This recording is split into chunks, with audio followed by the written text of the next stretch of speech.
What if I told you some of the most important things you'll ever learn won't come from a classroom? Not from a textbook, not from homework, but from your front door, your lunch table, and yes, sometimes the TTC. In fact, it comes from cultural anthropology. Cultural anthropology is the study of how humans live, communicate, and create meaning within a given society. Many scholars argue that cities function as spaces for anthropological learning because it brings people of different spaces together every day.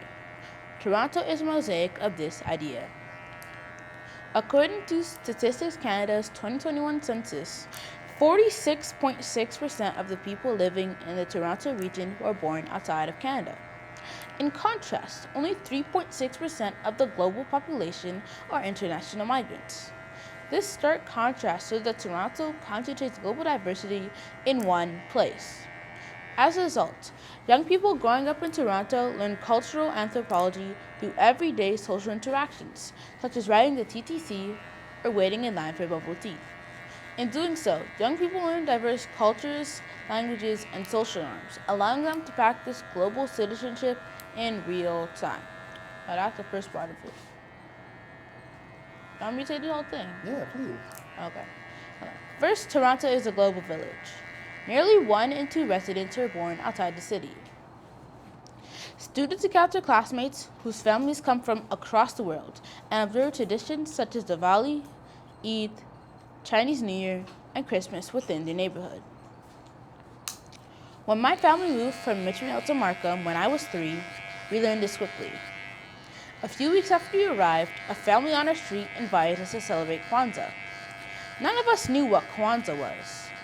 We Googled it, then we went. That invitation alone taught us an important lesson. Culture is shared through community.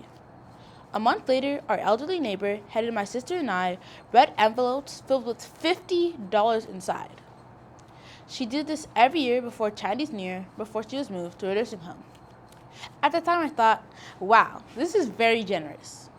Years later, I learned to symbolize care and good fortune for the next generation. And just to keep things interesting, our Australian neighbors introduced us to watching all blacks rugby. I still don't fully understand the rules, but it became a part of something their son and I enjoy watching from time to time. No worksheets, no quizzes, just anthropology in real life. Next, language and food reveal how culture operates in everyday settings. Anthropologists explain that food does more than to provide nourishment for our bodies. It teaches us about identity, social relationships, and cultural values. For us in this room, we see this every day at school. One lunch smells like dumplings, the other like jello fries. Someone else is eating pizza. Now the classroom smells like a global summit, except louder and with better snacks. Food tells us about identity, family, and migration. Language does the same. According to Stanford University, constantly hearing different accents, languages, and slangs trains us to focus on meaning, not assumption. That's anthropology, and you're doing it at lunchtime. Moreover, Toronto teaches us cultural anthropology through unwritten social rules. Every culture follows norms that guide behavior, that guide expectations around eye contact, personal space, and tone of voice. This builds cultural intelligence, the ability to interact respectfully with people from other backgrounds. Instead of reacting with fear, we learn to pause, observe, and adapt. That skill matters more than ever. When you compare Toronto to places that are less culturally diverse, like some regions of the United States, the difference becomes clear. Due to historical segregation and residential patterns, many communities in the United States are more culturally homogeneous or similar. People simply have fewer chances to interact across differences. A study by Pew shows that this can contribute to misunderstanding, polarization, and social tension. These are some of the issues we've been seeing on the news recently. Toronto offers a contrasting model. Regular cross-cultural interaction builds empathy, adaptability, and cooperation from a young age, showing how diversity can reduce division rather than intensify it. In conclusion, everyday life in Toronto is a lesson in cultural anthropology. We learn diverse cultures, languages, foods, and social norms, allowing young people to learn how to create meaning together. Toronto does not erase the difference. It actively teaches students how to live with it. Remember, the world is constantly shaped by global connection as well as global tension. The ability to interact respectfully with people from different cultures may become one of the most valuable lessons a city can offer. Thank you. That's my speech. Fantastic. Oh, wow. That was very insightful. Thank you. And that was very brilliant. Good job, man. Thank you. Yeah, I'm presenting it on Monday. You're going to do amazing. How long have you been studying that? Studying it? What do you mean? Like how long have you Like how long ago did you put it together and how long have you been working on memorizing? Oh, I started it like last month. Like I started writing it last month. Yeah. And then I had to write like the written part, because like the written part is a lot different from the speech part. Well, it's not a lot different. It's like more like you have to use different words because the speeches and essays are structured differently. Mhm. And then Really? What's the difference? I didn't know that. well, like when you say an essay, it's like the PO structure, which is point, evidence, analysis, and like the thesis. But like in a speech, like that's because people need to state. Like they don't need to state, so you need to captivate them more. So you need to use bigger words. But but with the speech, they kind of have to be there.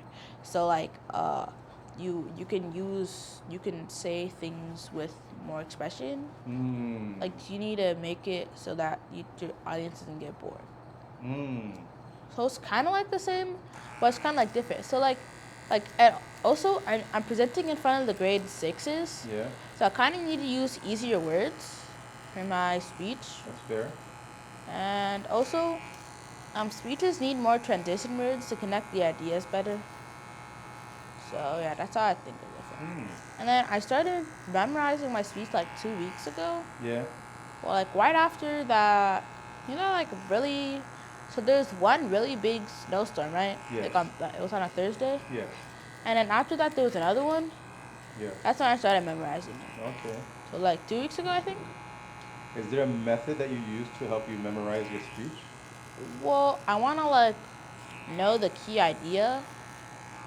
So you need to like know the key idea, Yeah. and then after you know the key idea, that's helped you with your speech, because you can kind of like make up your speech because the other people don't really know like what you're saying. So the most important thing is to know the key ideas. Yeah.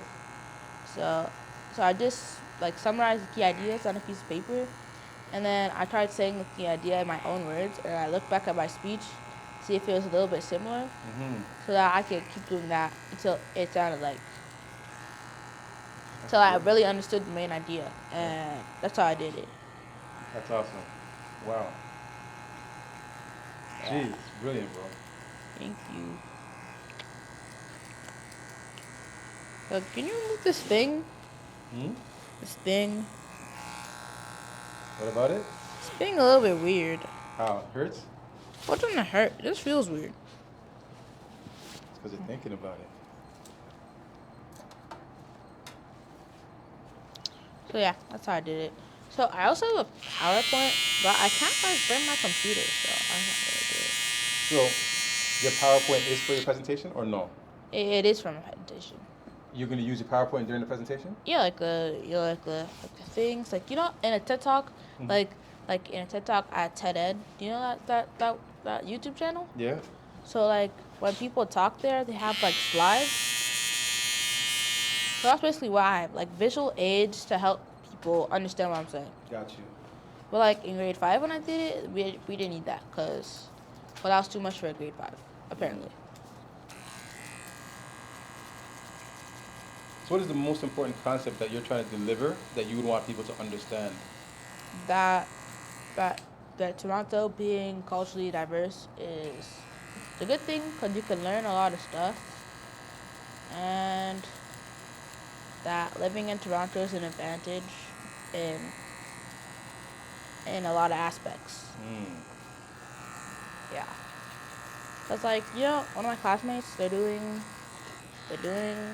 is globalization becoming is the words is Toronto's globalization becoming uh, losing our identity or something like that. So basically, to my yes, she's saying a no.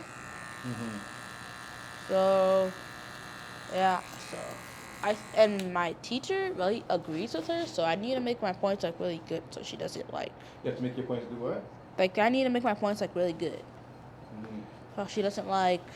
Do you believe that globalization is causing Toronto to lose its identity?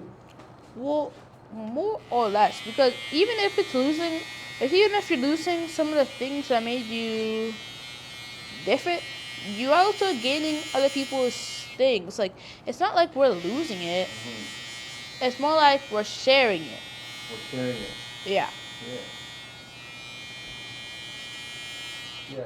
I mean, if you ask me, I believe that cultural globalization is not causing Toronto to lose its identity. What I believe is that Toronto's identity is expanding, just like how, as you grow older, the person you are now will be different than the person you are when you're 15, and different than the person you are when you're 20.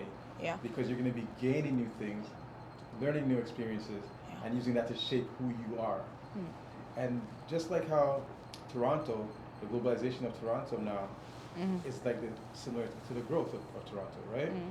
Where I believe personally that is not making us lose our identity, but grow into a new identity. Fair? Yeah. Yeah, I think so. Because she's saying that we're becoming like less of ourselves and that we're not like learning. Like we lose who we were like culturally, and we lose those traditions that we used to do. I think it's a good point.